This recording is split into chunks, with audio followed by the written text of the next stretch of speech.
The first time I saw her, she was sitting on a cracked sidewalk in downtown Phoenix, sharing her only sandwich with a stray dog that looked as forgotten as she did. I was rushing to a business meeting, phone pressed to my ear, designer shoes clicking against the pavement with the urgency of someone who believed their time was worth more than anyone else's. But something made me stop. Maybe it was the way she carefully tore that sandwich into equal pieces, giving the dog the bigger half. Maybe it was the smile on her weathered face, genuine and bright despite the Arizona sun beating down mercilessly on her tattered cardboard shelter. Or maybe it was the way she looked up at me with eyes that held no judgment, no resentment, only a quiet dignity that made me feel smaller than I'd ever felt in my tailored suit. I didn't give her money that day. I just stood there, frozen, as my client's voice buzzed impatiently through my phone. I mumbled an excuse, ended the call, and walked away. But I couldn't shake the image of her, couldn't forget the way she'd prioritized that dog's hunger over her own. Her name was Sarah. I learned that 3 weeks later when I finally worked up the courage to go back. I'd been haunted by her face, by the gnawing guilt that I had so much while she had so little. I brought sandwiches, a blanket, some water bottles. She accepted them with grace, thanking me like I'd given her the world instead of $20 worth of supplies. "You didn't have to come back," she said, her voice raspy but kind. "Most people don't." I sat down next to her, ruining my pants on the dirty concrete, and for the first time in years, I didn't care. "Tell me about yourself," I said. Sarah's story unfolded like a tragedy that shouldn't exist in a country as wealthy as ours. She'd been a teacher once, working in an underfunded elementary school in South Phoenix, pouring her own money into supplies for students whose parents couldn't afford notebooks and pencils. When her mother got sick with cancer, Sarah took out loans to help pay for treatment. Then she lost her job during budget cuts. The medical bills piled up. Her mother died anyway. The grief, combined with the financial devastation, led to eviction. Her car became her home, until that too was repossessed. The streets became her address. "I'm not special," she told me, stroking the stray dog who'd become her constant companion. She'd named him Hope.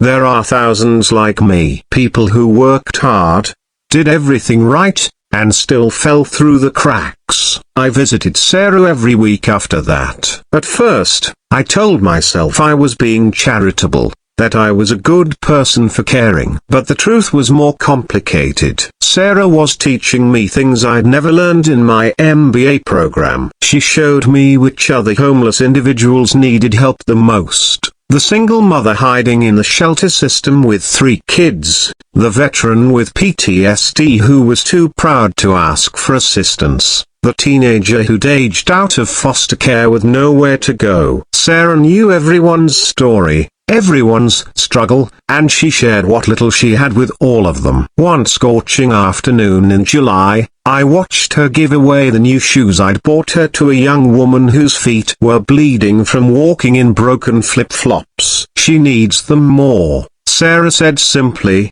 as if it were the most obvious thing in the world. "Sarah, you can't keep giving everything away," I protested. "You need to take care of yourself." She looked at me with those wise, weathered eyes. "When you have nothing, you understand what really matters. It's not the stuff. It's never the stuff. It's the moments when someone sees you as human, when someone cares enough to help, when you can be that person for someone else. That's what keeps you alive out here. That's what keeps your soul from dying even when your body is barely surviving." Her words struck me like lightning. I'd been so focused on my career, on accumulating wealth and status, on climbing higher and higher up a ladder that led nowhere meaningful. I'd stopped seeing people. I'd stopped being human in the ways that counted most. I started spending more time on the streets, not as a volunteer tourist but as someone genuinely trying to understand. I met dozens of people with stories like Sarah's,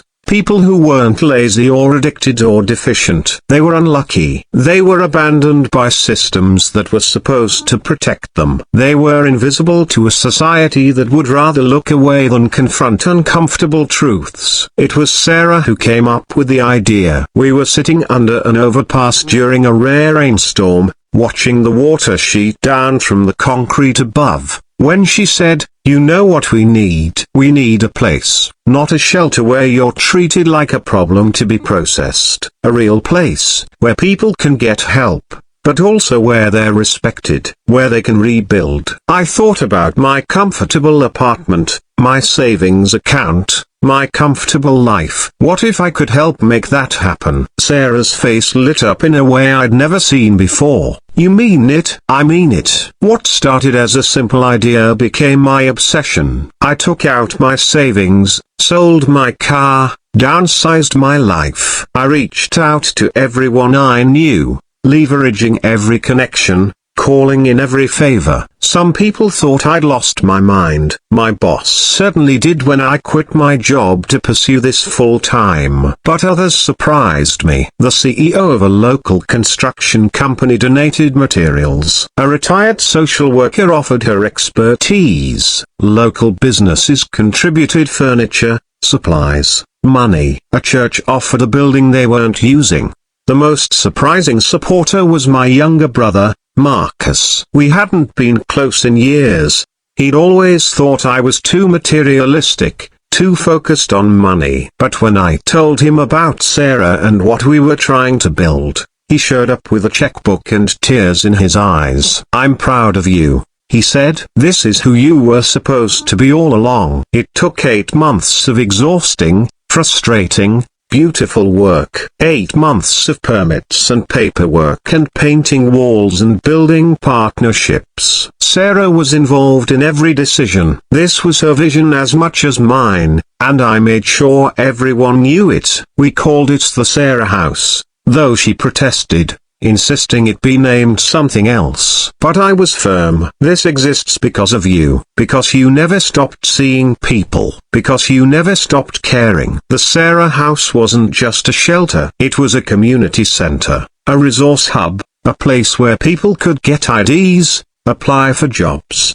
access healthcare, take classes, connect with counselors, and most importantly, be treated with dignity. We had a garden where people could grow vegetables. We had a kitchen where Sarah could cook meals. We had a room full of books because Sarah believed that hope could be found in stories. We had counselors and case managers, but also spaces where people could just be, without judgment or timelines or conditions.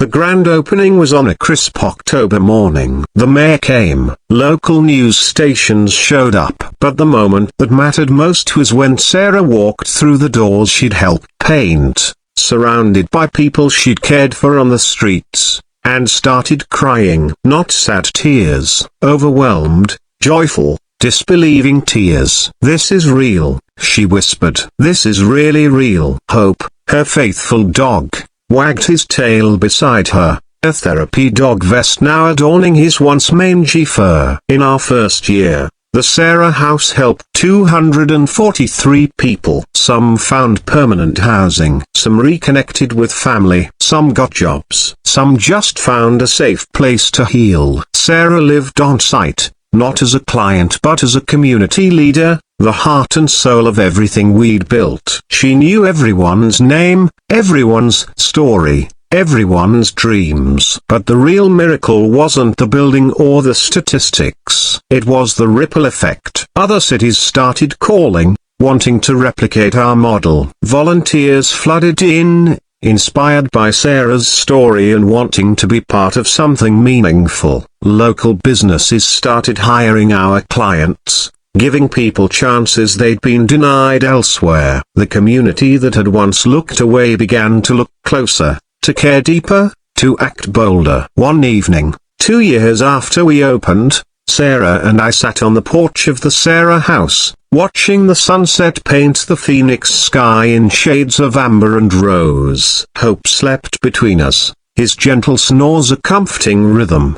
Do you ever think about that first day? I asked. When I saw you sharing your sandwich. Sarah smiled. That same genuine smile I'd first noticed on a cracked sidewalk. Every single day I think about how you could have walked past like everyone else. But you stopped. You saw me. And that changed everything. You changed everything. I corrected. You taught me what it means to be human. She reached over and squeezed my hand. We taught each other. As darkness fell and lights flickered on inside the Sarah house, illuminating windows filled with people eating dinner, laughing, planning futures that had once seemed impossible, I realized something profound. Sarah hadn't been the one who needed saving. I'd been living a life empty of purpose, disconnected from what mattered most. She'd shown me that kindness isn't charity. It's recognition. It's seeing another person's humanity and honoring it with your own. The title of her story isn't Homeless Woman or Former Teacher or even founder of the Sarah House. It's simply her, because she could be anyone. She could be the person you pass on the street corner. She could be your neighbor, your coworker, your sister. She could be you,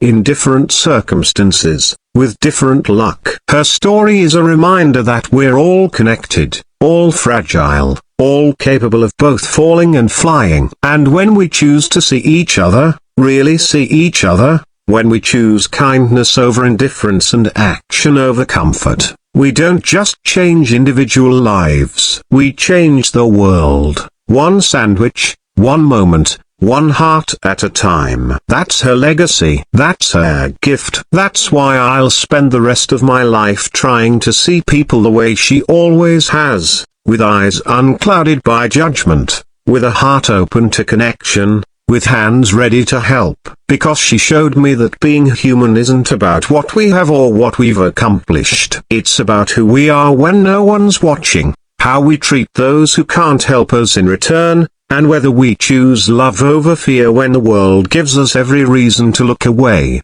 She's not just Sarah anymore. She's a movement. She's a possibility. She's proof that one person's compassion can create waves that reach shores they'll never see. And it all started with a sandwich, a stray dog, and a woman who never stopped believing that humanity was worth fighting for.